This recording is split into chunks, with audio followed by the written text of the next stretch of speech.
as I say, and this is true, I had a special stamp made, return engagement, backed by popular demand.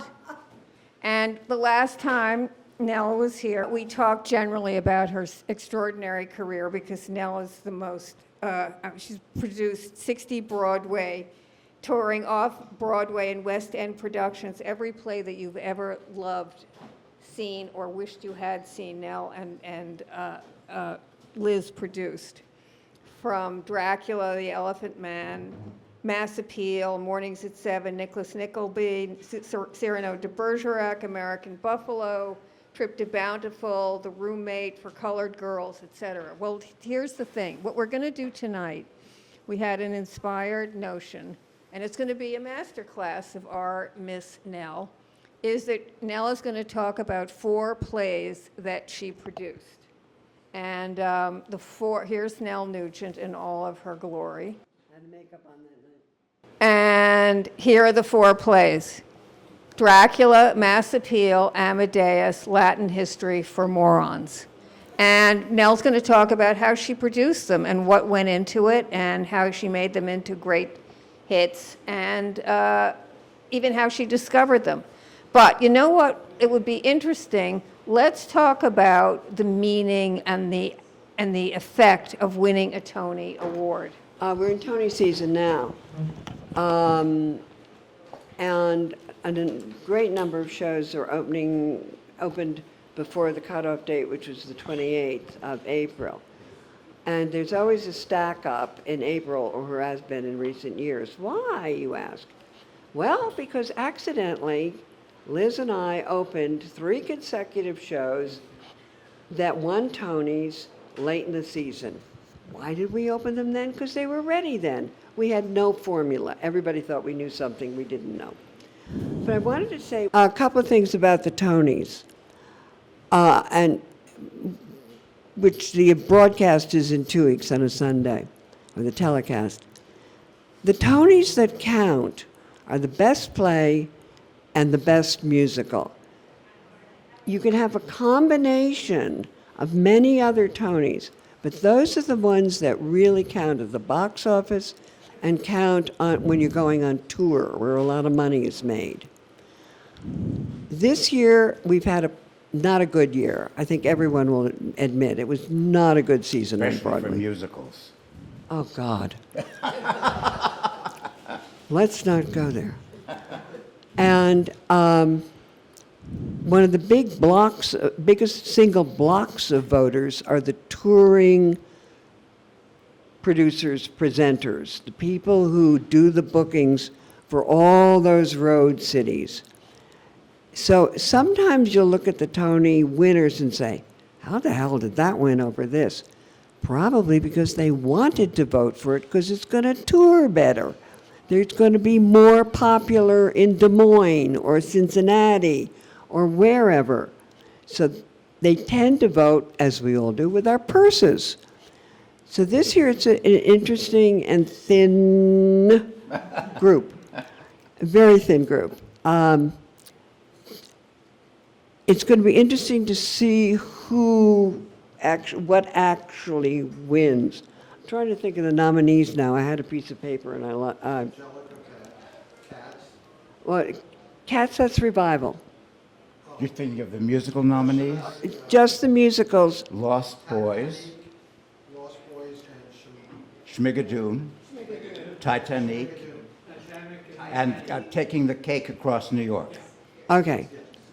Of those, there's no clear front runner right now among the gossip at the second floor bar at Sardi's. No clear front runner. None of them is beloved. None of them has any real wheels. So we'll see how they vote and how they want it to go. Now remember, tours are booked a year and a half in advance.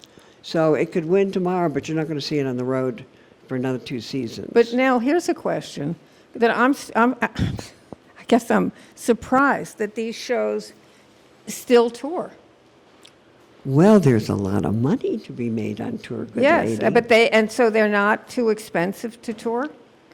Well, it Lost was Boys would be- interesting. I saw Lost Boys at the matinee today. Oh, you did? did. And It's expensive. I was busily counting back stage hands. The show didn't interest me at all. Forgive me. But I was busily thinking of how many stage hands it took the offstage support staff to let this show run. It's huge because the safety values are huge. An operator can only fly one person at a time. They can't fly two. There are 5 flying at one point in this show. That's 5 separate handlers. And they can't do anything else but fly. You can't look, you can't do anything. It's a safety issue, it's an insurance issue, and by God, you don't want to hurt anybody.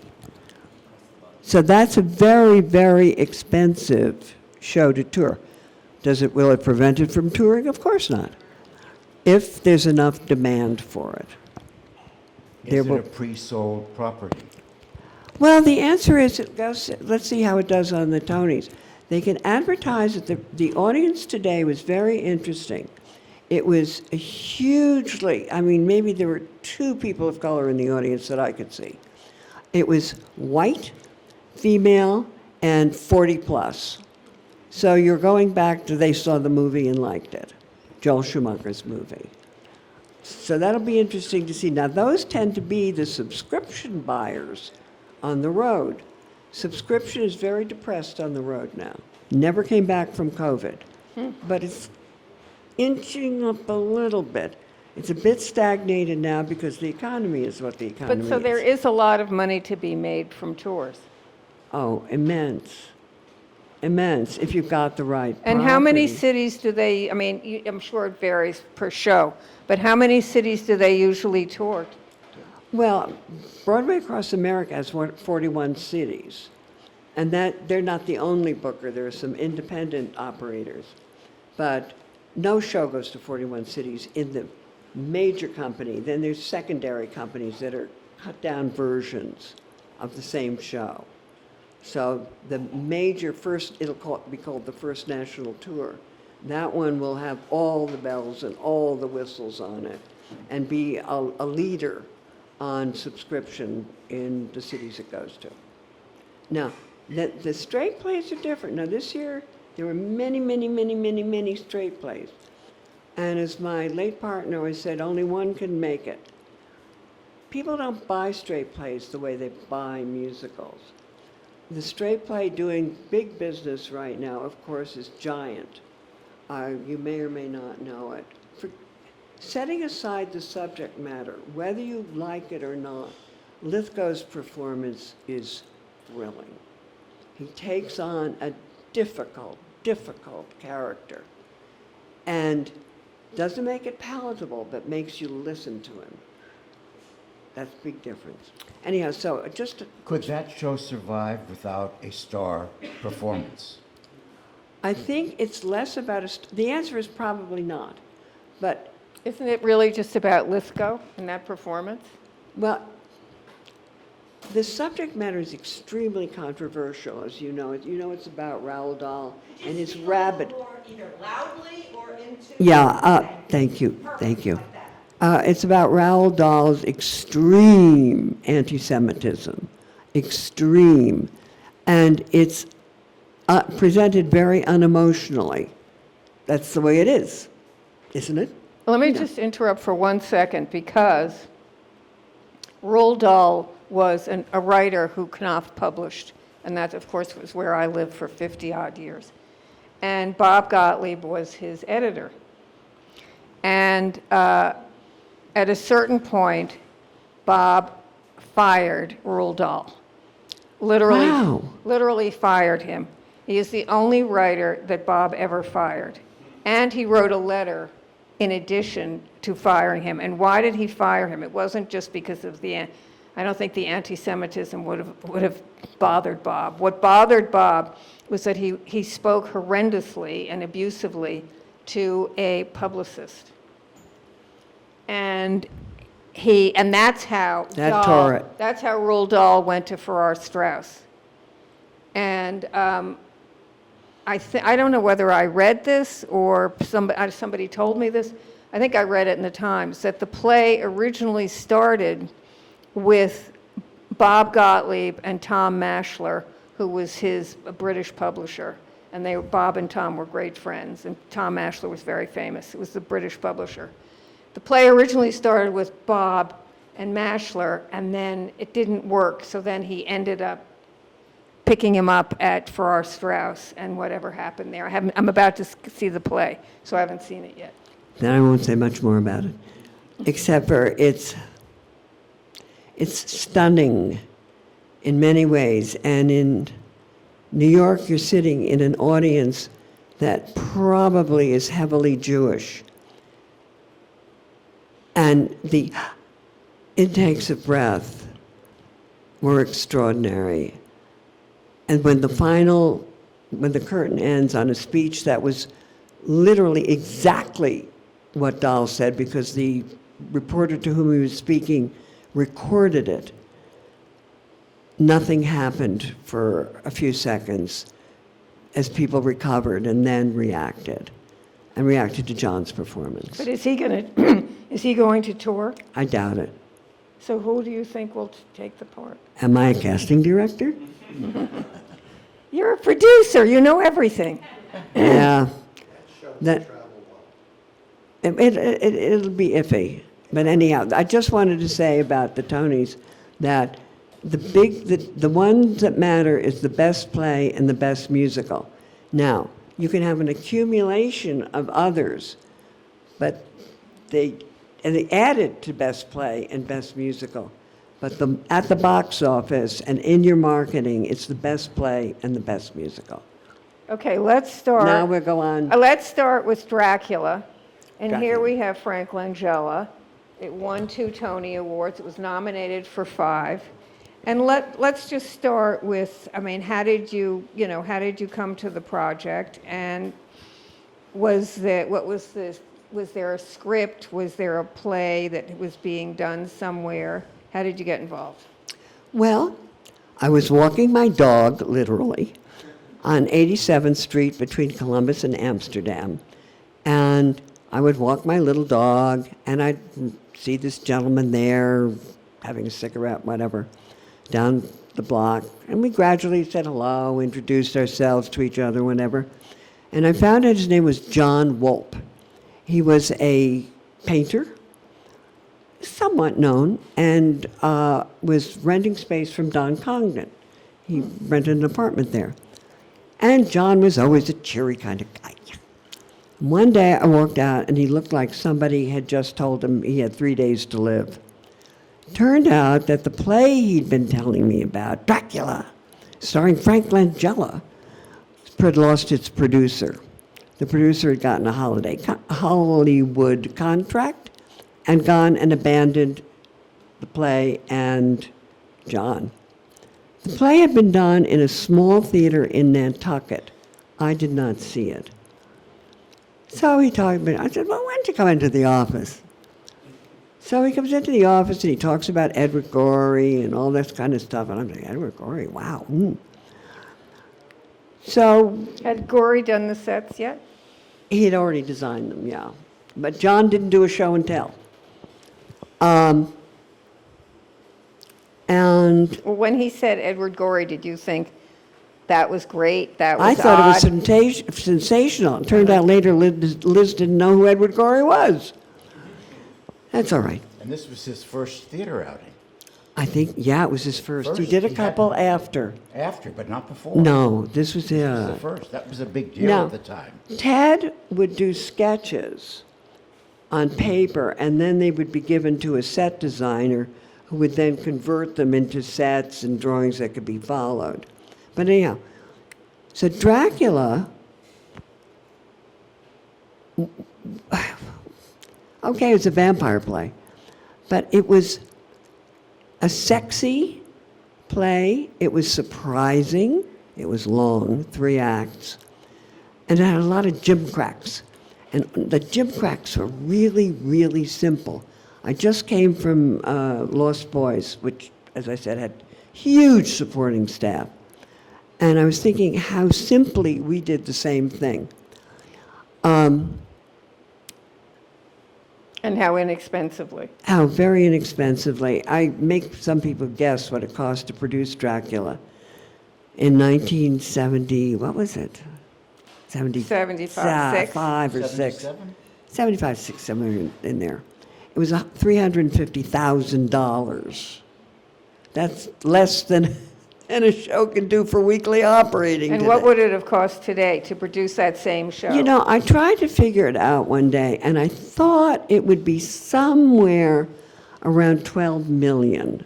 To produce the same show with the Yeah, same? well, we had 35-foot high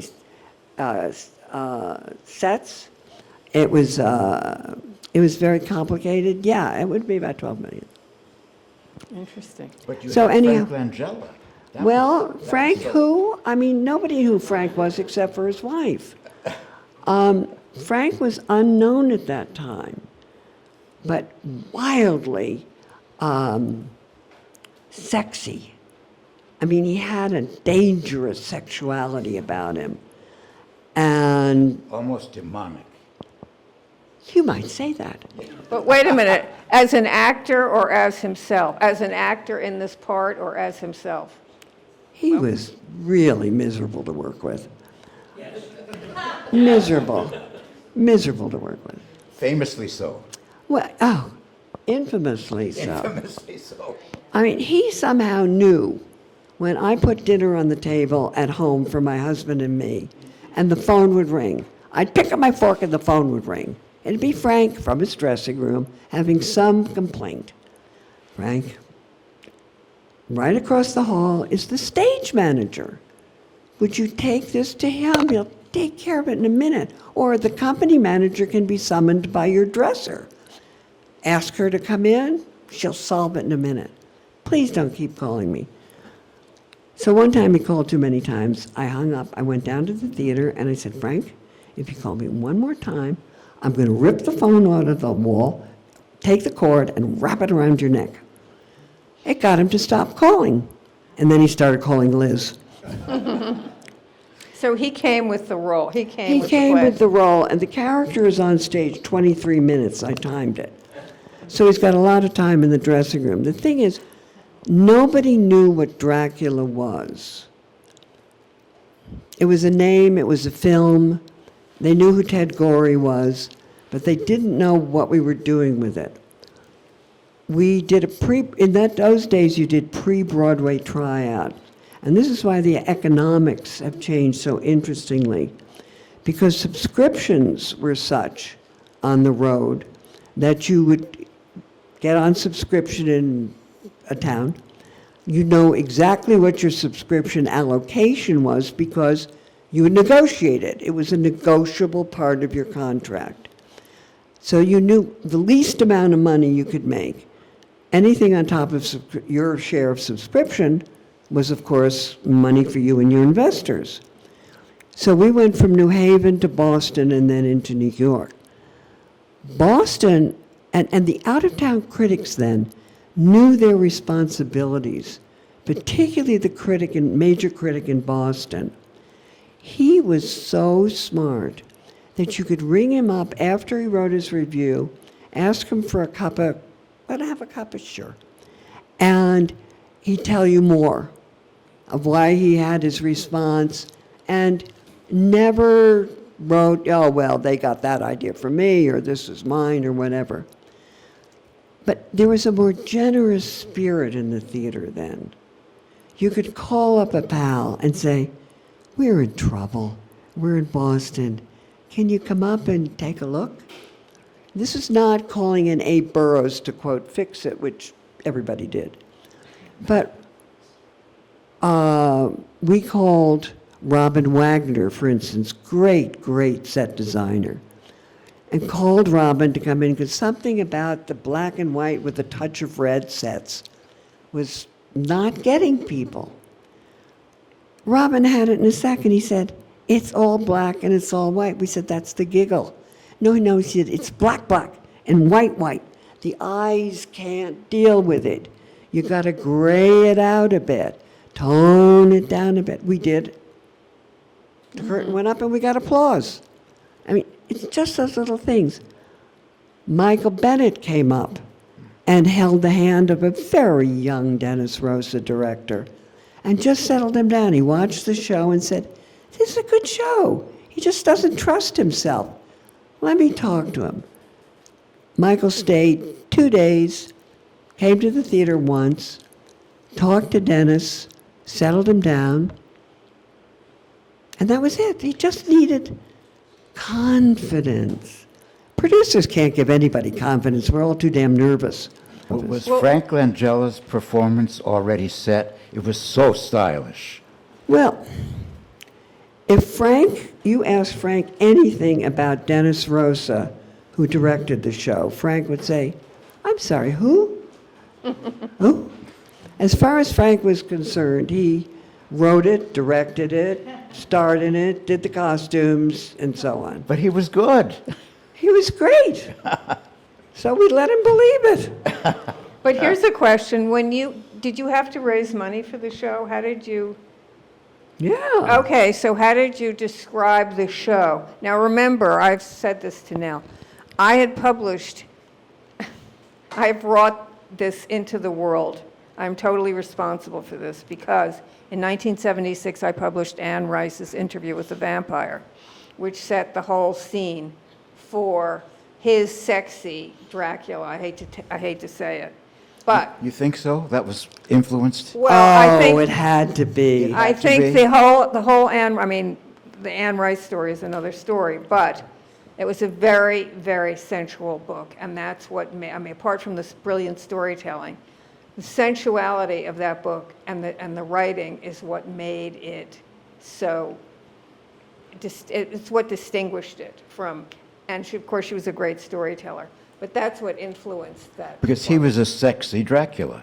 Well, he was a sexy man to begin with, so he brought that with him. But I'm curious to know when you were talking to investors how you described it. Even remember, Anne Rice, that book was in the air. Well, it was very hard because it was the first show Liz and I produced in our own names. We had produced many shows before, raised all the money for them, but in Jimmy Niederlander's name. So the big question always got, well, where's Jimmy? What's Jimmy doing? I don't know what he's doing, probably having a cigar. But it was really hard raising that money, but we did. Do you remember how you described it? No, I don't, actually. Did the Edward Gorey sets help? The Edward Gorey certainly gave it a tone that people understood. And the out-of-town reviews were really good. So we saw the box office reaction to the out-of-town reviews, particularly in Boston. And But in New York at the time, I remember the Edward Gorey name was bandied about a lot for your show. It Well, of meant a lot course. to New York theater goers at the time. It did indeed. And thanks to Nancy Coyne, who was our advertising agent, she convinced us to take the first double truck. That's 2 full pages side by side. You open it up, there's one here and one here. Because we had so many reviews and we had the Gorey drawings. You had the Gorey logo. I mean, that had the whole poster thing. is spectacular. Yeah. And, okay, so the show ran for hundreds, I'm sorry, No, go just, ahead. so, it wasn't easy, but it was something, it took us by, the immense popularity took us by surprise. And talking about Frank's sexuality, see, women would arrive with their little kitties to, listen to the wolves and all that, and they were all drooling over Frank. That sexuality was so out in the open, and the little kitties were carrying on about the werewolves and all that kind of thing. As the house lights went down, the first sound cue hit, which was a werewolf. Well, the audience exploded. The little kids were screaming joy and rapture, and the mothers couldn't wait till Frank made an entrance. So it had a family appeal in a very strange way. Very strange. But we toured it. Frank played it, I think, for about 9 or 10 months. We replaced him and replaced him and replaced him. And we had 2 full tours out and 1 bus and truck. It was very popular. And so was there anything that you had to do to keep the production alive over all of those performances? Because, I mean, it played forever. Well, it was marketing. I mean, once Frank was at it, see, one of these things is why I said earlier about the Tonys, is what matters is best play or best musical. The fact that your star won or not is very good for the amount of months the star is going to be in. But once that star's gone, you can't advertise him or her anymore, you know. But you had a good Used to be replacement. played by, you know, Billy Blanc. You had a good replacement, Raoul. Oh, dear, And he wonderful. was nice. Darling Raoul. Raoul How do you left us. pronounce his last name? Julia? Well, he just said Julia because none of us could say Yuya. Oh. But it was Raoul Yuya. Okay, well, let's, So Raoul replaced, and then that was a play about who played Dracula and how good the supporting cast was. If we skip to Mass Appeal, which is a show I thought we should talk about. we will. There we go, Mass Appeal. Mass Appeal, Liz and I picked up from Manhattan Theater Club. We had partnered with them before. Did they come to you, or did you see it and say, let's do something? You know, I can't remember now. I think we read it, we liked it, and went to them and said, how would you like some partners, which meant we'd raise some money for the production. Now, had Geraldine Fitzgerald directed the, She directed it, but absolutely. she directed the Manhattan Theater Club Yes. production? Okay. Excuse me, what year was this? Anybody I know? wasn't around, so I Well, I'm Well, you guessing have to about look it up. 77, 78. I'm guessing in there. thank you. It becomes a blur at a time. And we went to the Abbey in Dublin to try it out. How about that? An Irish play, 2 priests, 1 set. What a smart financial thing. I'm telling you, that made more money, I think, than ratio of investment to recoupment and profit. How long did it play? On Broadway, I think we limped along for about 9 months. But But- was it, let me just ask you, I'm sorry to keep interrupting you. Was it an inexpensive play to produce? 1 set and 2 actors? What do you think? I mean, I know you're supposed to answer a question with a question. But yeah, but while the show was playing, Larry Turman, the film producer, decided he had to have it. He had to have it. He had to tie up the rights right away. So we said, all right. But we wanted to tour it. There were plenty of people on tour that wanted it, and as we were just saying, it was very inexpensive to do. So to put it on subscription cost the theater owner almost nothing, or the presenter almost nothing. What about the subject matter? Was that a selling point, or was it a It was- concern, or both? Well, it was a buddy story with 2 priests. I mean, what can I tell you? So it happened to be 2 priests, but it was a buddy story. And the characters are very interesting and likable. Very likable, and they had Milo a gen- O'Shea and Michael O'Keefe. Absolutely. No, And but I saw the 73rd Street Manhattan Theater Company production with Eric Roberts as the young priest. Eric got into an automobile accident with his But then girlfriend, Sandy Dennis, and he couldn't do it. I thought he was good. He was terrific, but after that, Do you he remember got him? into the automobile accident, and the connection between brain and speech hadn't healed. It took years to heal, so he couldn't do a play. But anyhow, where was I? Yeah. So the play, so Larry had to have the rights. So we concocted, and we had tour people were lining up for it, because as I said, it was very inexpensive to tour. And, you know, like family subject matter. So with the participation of the writer's agent, we concocted a purchase price that was very interesting. There was a guarantee, and then we got increments On that, for every profitable week the show had on tour, every operating profit week. Now, the most extraordinary piece of good luck happened for us and our investors. Our first booking on tour was at a theater outside Chicago that a man named Tony DeSantis ran at the time. It was an 1,100-seat house.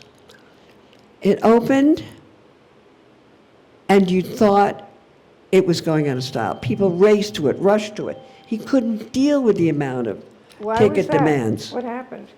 People wanted it, I don't know. So Tony called up and said, "You can't be out of here in 4 weeks. I could run this a year."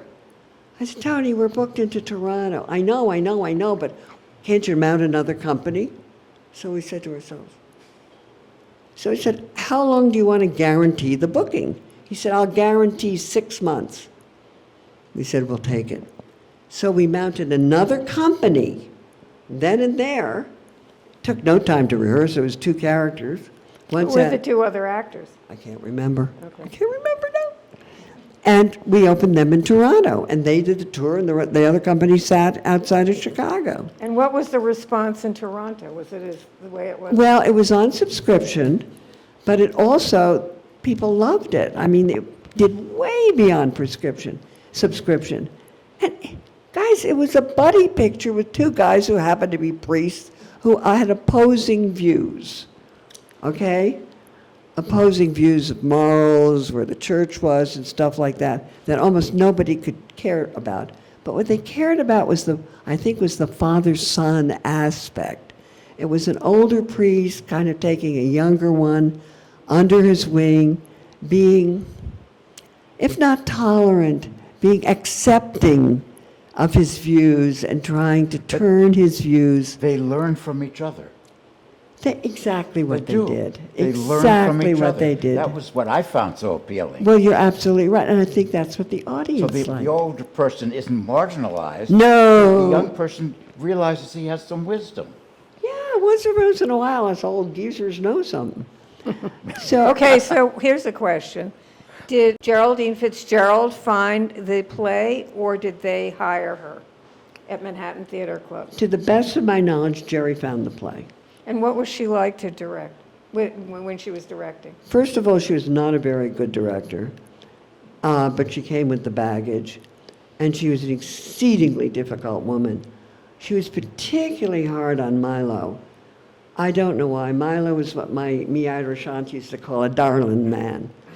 I mean, he was so respectful, so kind, so generous, and a fine, fine, fine actor. And she just loved to stomp all over him. Oh, well.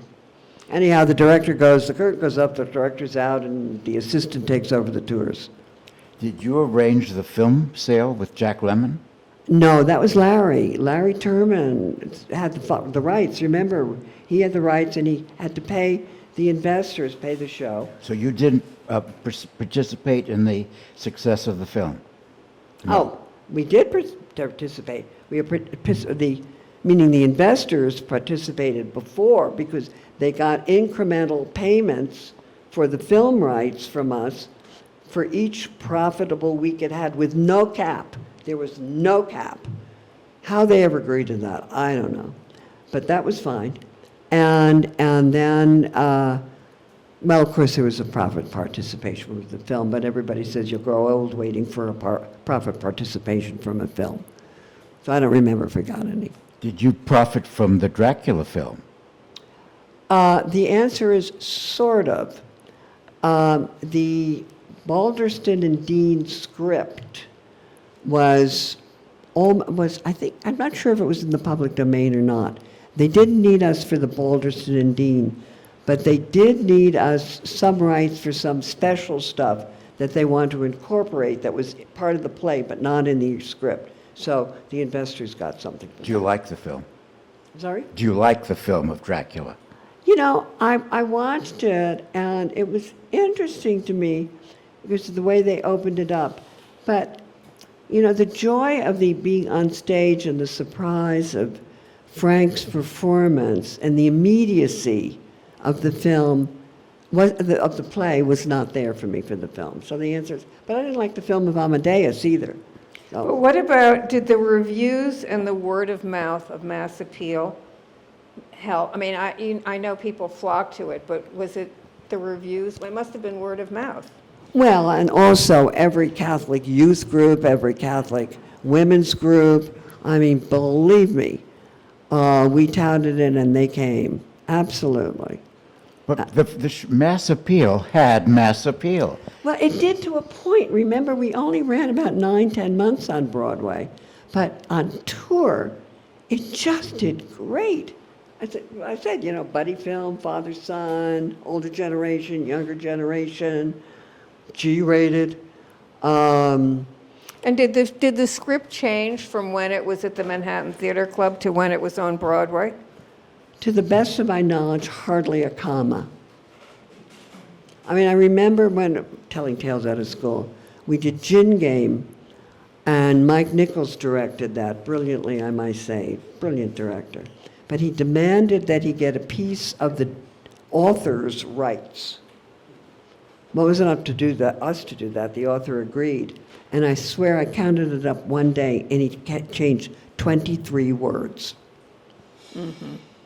Okay, so this play got a lot of awards. This play, as I said, had a lot of nominations, didn't get a whole lot of awards. But it really struck what you were saying, a chord. It did. It Asperger's, struck a did chord. And I'm not Catholic, and I was charmed by it totally. Yeah, yeah. Do you think the play would work today? You know, I don't know what will work today. For any of you who want to run into Broadway producers, go to the second floor bar in Sardi's any night. And we're all there bitching and moaning. And we've all been trying to figure out the zeitgeist. Nobody can figure it out.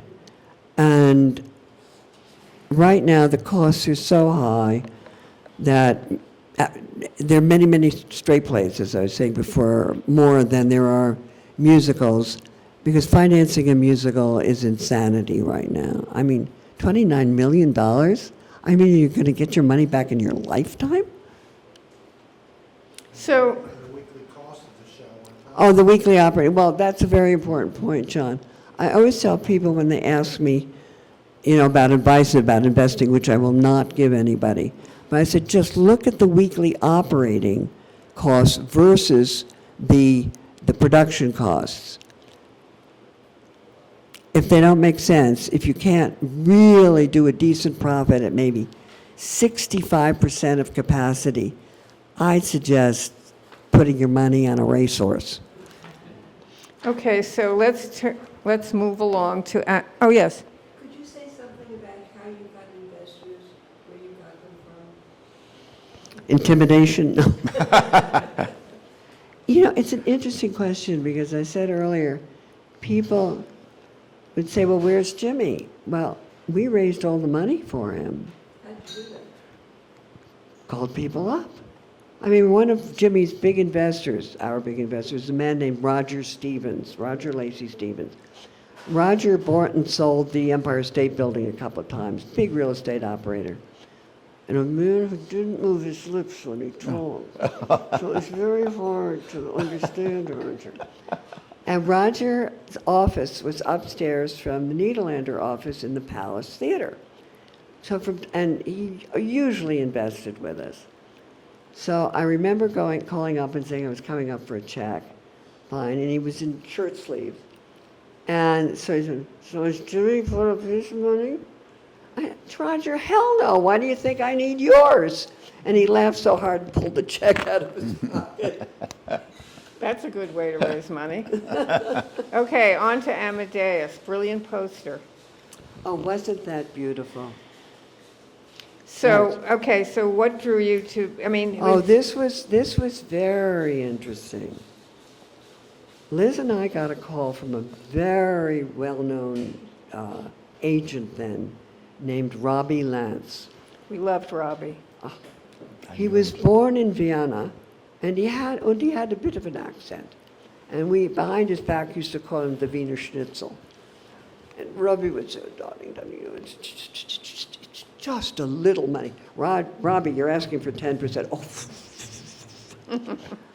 Anyhow, Robbie called us up one day and said he'd like to take us to lunch, poolside at the Four Seasons, which was very big then. So Liz and I looked at each other, well, What does he want? exactly, what does he want? Because Robbie was not known to pick up a check for lunch. Anyhow, we arrived, and he was already there. We were talking about this and that and the other thing. And just about the time of dinner, he said, well, girls, I have something for you. So Liz and I kind of side-eye each other. He said, I have 2 scripts. Same script, 2 copies. It's called Amadeus by Peter Shaffer. It's being done at the National in London. It's already committed. Peter, as in Hall, is already committed to direct it. The design team is all set. Had you heard of Peter Shaffer? Oh, God, yes. Okay, Thank you. And he and Liz lived in the same building. okay. So she would fall over and putting over out the garbage. Anyhow, and he needed an overnight read. At that point, the script was about that thick. We said, sure. So, cancel plans, read. I called Liz the next morning. I said, so what do you think? She said, it's pretty terrific, isn't it? Long, but pretty terrific. I said, absolutely. I said, we're in, aren't we? Yeah. So she got to call Robbie, said, we're in. Oh, yeah, and I forgot. We need $50,000 tomorrow. All right. That's advance payment, I'll take it. So the partners went, the Schuberts were already in. Sorry, the Schuberts were already in, and we came in. They brought in Roger Berlind, and I think that was pretty much it in the investors. So we signed on for the show. It hadn't gone into rehearsal in London yet. I was working in Paris, so I went over to London to see the opening. Liz came over afterwards, and it was playing in repertory at the National, so it didn't play every night. You had to go when it was playing. And What did you think when you saw it? I was knocked out. I mean, it was extraordinary. Was it what you had read on the page? It's much cut down. Peter had agreed on changes and whatever, but it was extraordinary. And to name drop slightly, Antonia Fraser and Harold Pinter were in the audience that night. We'd worked with Harold. I knew Antonia slightly, and we were all just, standing around the bar at the interval going, oh my God, it's fantastic. Anyhow, so Liz comes over, she sees it, and we go back to New York. And we're talking about what a huge success it is in London. They transferred it from the National to the West End, where it ran and ran. And now we're coming up to New York, and we say, but this is not going to work in New York this way. So we went through a list of what we thought the show needed. Now, this is a very successful play. We flipped a coin, and I lost. So I got to go on the plane and explain to Peter the changes we thought it was necessary for it to be a success in New York. And what were they? Just a minute, you jump in the story. It's a very good story. And it's a lesson in what creative people really are, brilliantly creative people are, and how lucky I've been to work with people like Peter, among others, and Ted Gorey and people like that. So I'm staying at the Savoy, and the National is right across the water, as you know. So I'm dragging my feet across the new Waterloo Bridge saying, I've rehearsed it, but what am I going to say? How am I going to tell them? Whatever. So I get to the reception desk at the National, and they direct me to a floor, and I said, but that's not Peter's office. Oh, no, you're meeting in the conference room. So I get up there, and I look around, And I said, you've been sandbagged now. Every single person in that room had something to do with the show, and he's now going to, I'm going to say anything? What am I going to say? I got to talk to Peter. Peter, I don't have to talk to all these people. At which point, after introductions, Peter, as in Hall, raises his hand and said, now, darling, before you say anything, Peter and I have been talking, so we'd like to present a few things to you, okay? I'm happy to delay anything. At which point, almost my entire list was demolished. They had thought of it all. They had sat, they knew New York well. Peter, each of them had big successes in New York separately and together. They knew the audience, they knew what was going on, and I'm thinking, how did I get so lucky to work with people that self-confident, that they are self-critical? I mean, this is a huge success, ladies and gentlemen. They didn't have to change a comma, but they chose to. How lucky is that? So it was for a New York audience or for a United States audience? It was them looking at what they had and realizing that changing it for there why spend the money? But having to do it all over again, they had an opportunity to make changes they learned about. And that's how I later on would talk to people. I'd say, you have the opportunity to do it all over again. Is there anything you would change? And they usually do. But Peter and Peter had it. That doesn't mean that out of town we didn't make changes, but they were ahead of that. And what was Peter Shaffer like as a player? I mean, as a person? First of all, very amusing, and had an identical twin, which some people confuse. Sometimes I didn't. People who knew them well couldn't confuse them, but boy, they were really close. And damn it if they didn't both buy at the same eyeglass place. They wore the same rims. He was very adamant. He knew exactly what he would do and what wouldn't do. And when we would take a little intake of breath before speaking, you knew you were about to lose whatever you just suggested. Or if he would nod slightly, you knew, I'm thinking. Very open, didn't suffer fools, did not suffer fools. Were the changes they made for an American audience, or were the changes they wanted to make anyway based on what they saw in London? I can't specifically answer that other than to say it had already transferred, so there was no point in them spending the money or the producers to spend the money to make the changes. But I mean, they did big slashes, and still we made changes.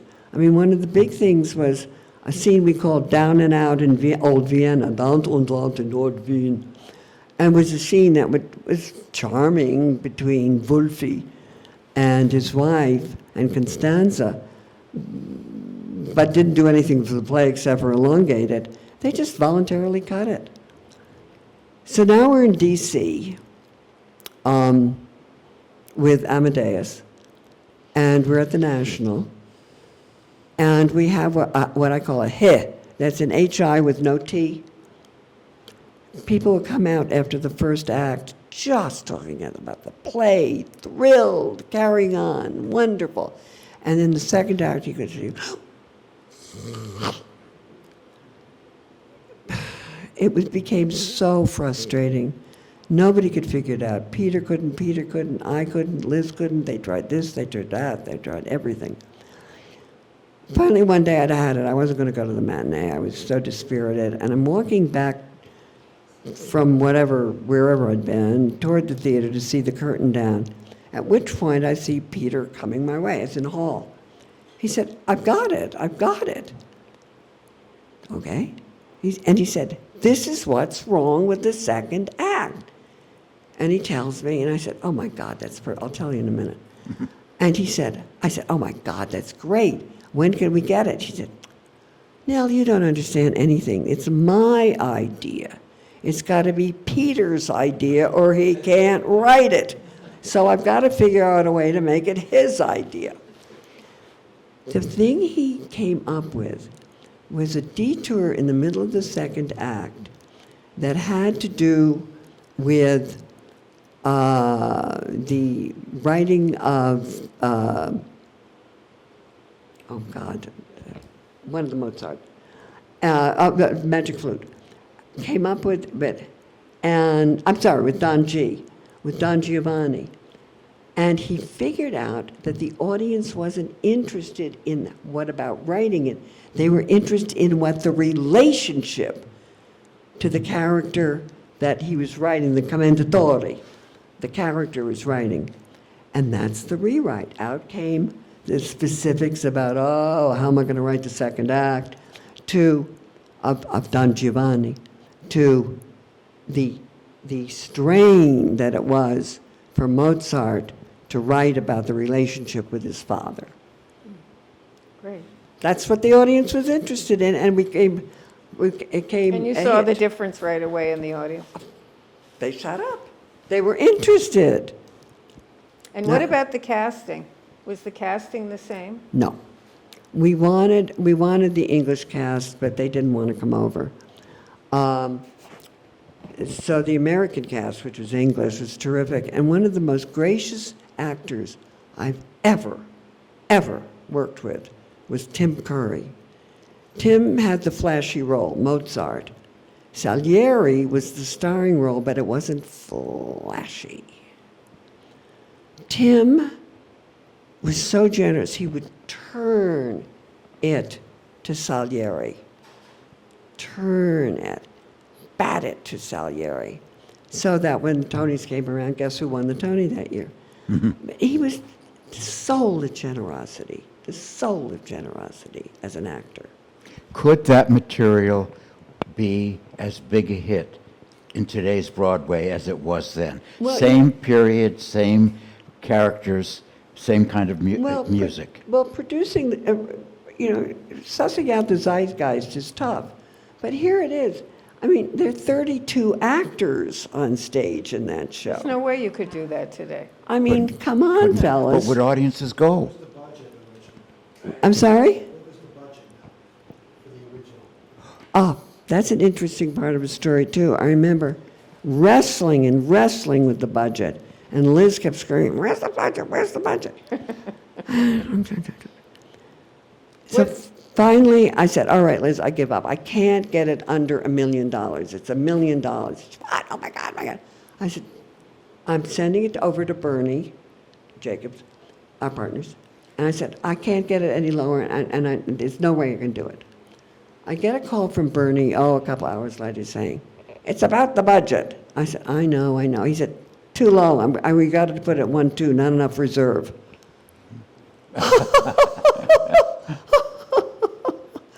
Boy, that was smart producing. So it wasn't white knuckle time. We didn't need it, but it was there if we needed it.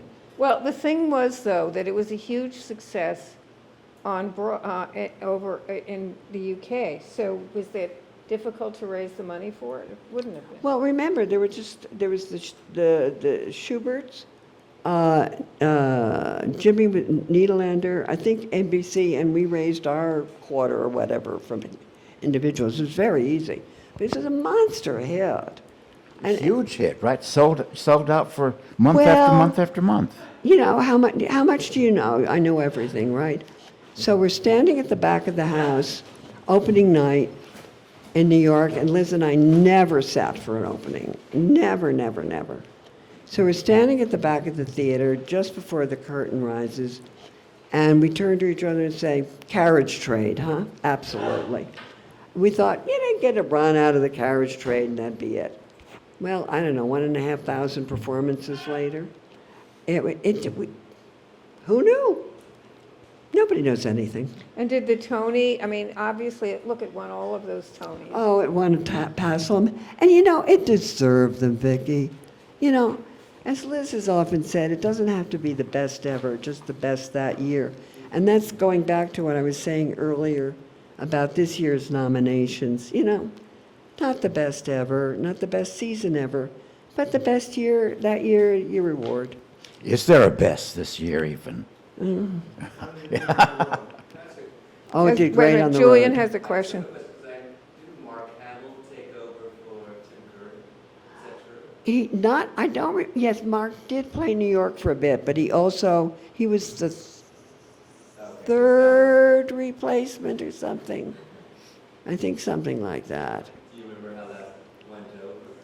You know, Mark, aside from being a way underrated actor, was a lovely man.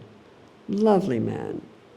Good to work with, generous to his fellow actors. I mean, really, you know, that's pretty good. Was there ever an issue about the liberties that Shaffer took with history? And, I mean, or did they just, people Oh, just there were surrender? nitpickers. There's always nitpickers. You know that. You're an editor. But I wouldn't exactly say I'm a nitpicker. no, I didn't mean you were a nitpicker. I mean, people must have called up and said, I think it was on January 4th, not January 3rd, Yes, there are those 1873. people. And you say, thank you for sharing, click. Exactly. Why didn't you like the movie? The movie, to me, relied, as of course it had to, on visuals and wonderful camera work, beautifully produced, whatever. I was not that thrilled with Murray. I just didn't quite get Murray. Sorry. F. In Murray. that role. In that role. role. F. Murray Abraham. He's a wonderful actor and a good guy, but In that role. and that role, no. Didn't work for me. Okay, so here we are with Latin History for Morons. Try promoting that title. When I saw it downtown, I said, oh God, can we ever convince him to change the title? Of course not. You know, it's very interesting, theater owners. I represented the Nederlanders for about 7 years. And in those years, you were lucky to get a booking. I mean, there wasn't much production. We produced ourselves simply to have the theaters lit. But it was very hard for people to understand that there was an audience, an audience underserved or not served at all, who would be interested in Latino material, aside from the regular Broadway audience. Now, I had talked the Schuberts into giving me a theater for Ghetto Clown, which I was not an original producer. I mean, it was originally produced by the Off-Broadway, and then that producer moved it up, called me up, asked me to join him, and he couldn't get a theater. I said, it's spring, I'll get you a theater. So I called up Bernie and said, I don't know. Bernie, do you have anything else coming in between now and the fall? No. Then give me a theater. So he gave me a theater, and it did brilliantly. Ghetto Clown did brilliantly. So by the time I came around for Latin History for Morons, I could have got the theater, but the material needed John Leguzamo to be able to reach to the audience. And Studio 54, I don't know if you've been in it, but the stage is low, and the audience rakes down towards the stage, so you can literally reach out and touch someone. And that made it easy for John to do his wonderful magic. So we went to Studio 54 and did astonishing business. And John did his run. We extended twice and finally said, now don't ask me again. Please, I can't do it. And we booked a road tour, which was hugely successful and surprised presenters. I remember particularly when I called out to the Center Theater Group, Doug Baker at the Amundsen, and said, on a booking, he said, well, yeah, of course we're going to take it, but we won't open the balcony. I said, have you looked at the geography of your city lately? This is Los Angeles.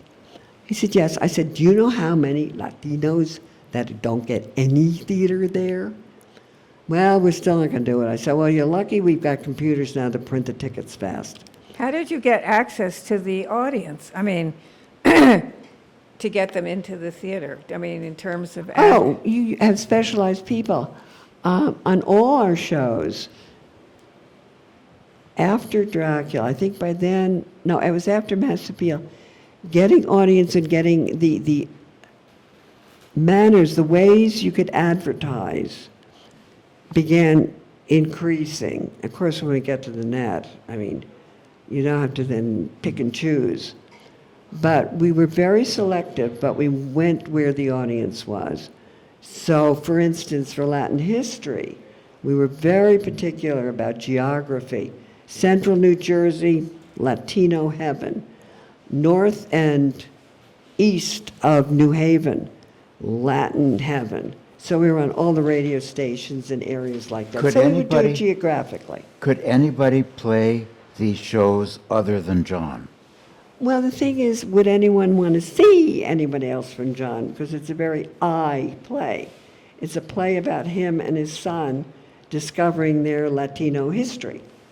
And how did people respond to the, I mean, obviously they loved it, but how did they respond to the show? Well, John is so personable, and he does tell us in the show why the title is so apt, because we didn't know much, or I didn't know much about Latino history in the United States, or the Latino influence in the United States. And the show did it, as he teaches his son about his own history. So I learned a lot, and laughed a lot. I mean, He's amazing because it takes him about a minute to warm up the audience. you know, Right away. And it's so interesting you say that, because every day he'd come to the theater early, maybe 2 or 3 hours early, run through the show, no sound, whatever, just run through the show, take a nap, and then do the show. That's how he kept himself fresh. Did the Netflix filming of the show change its reach and... No negative at all. And he did. They shot it verbatim. I mean, he wasn't going to do a new script. And he's as charming and as accessible in the real world as on stage. Even more so. Even more so. Yeah, he's a love. And smart. That's for sure. Really smart. You So get Latin that. history became very special marketing. Very special marketing. Learned a lot about marketing. And we have a specialized marketer, a Latina, who is a very successful Latino marketing company that's maybe now about 30 years old. But she knew her market, she knew her cities, she knew everybody in every city, she had representatives, and without Blanca, we wouldn't have been as successful. Blanca La Salle. Was there anything that Leguzamo taught you about performing or Well, about you the know, subject matter that stayed with you? he reinforced things such as meticulousness and respect for his audience. I swear to you, he never let down. He would go on with a cold that was ravaging him and somehow do a great show. I mean, they just do it. I remember Lynn Redgrave saying years ago, when she called up and she sounded terrible. I said, Lynn, do you want to take night off? She said, of course not. Of course not. Redgraves don't quit. And somehow she hit the wings and the cough went away. Then she came off and the cough came back. Redgraves don't quit. I just loved that. Redgraves don't quit. This has been absolutely fabulous. Fabulous. This is a master class, really. Thank you for coming. Thank you for coming. Thank you for having me again, Vicki. We're so happy that you came back for return engagement. Thank you. Thank you so much. Thank you. I much appreciate it.